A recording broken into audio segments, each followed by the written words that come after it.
I remember, let's see, it was 1966 and 67. 2 years of character development, as I call it, down at Fort Jackson, South Carolina, which the saying goes, you know, if they ever wanted to give the world an enema, that's where they'd put the tube. I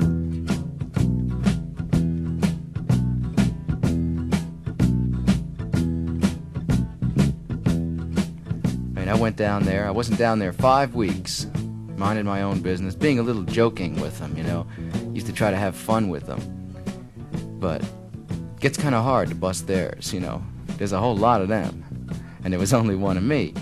So they classified me as an attitude and discipline problem. I used to make signs up, because see, for the first 5 weeks I didn't do too much training other than with mops and shovels and brooms, and working that automatic potato peeler, which, you know, never know when you're going to have to do that in civilian life. Yeah, they really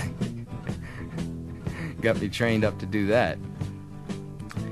But I was down there about 5 weeks, working out with the broom and the shovel, and I ended up in the cage for about 2 months, doing, you know, like penance.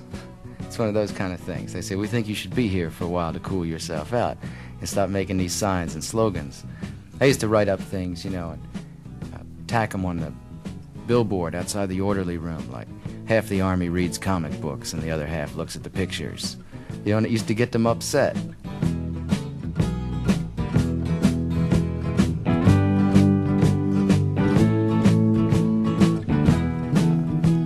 The sergeants are beautiful.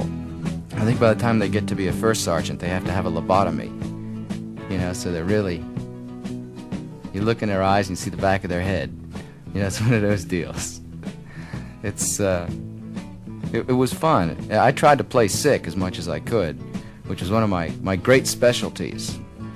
I could be just so sick that you just wouldn't believe it. Of course, it was all pretend and jest, you know. But the Army medical thing was fun, too. I used to go down and see this doctor who I called Red Cloud. You know, he was one of these medics, you know. He didn't want to be there either.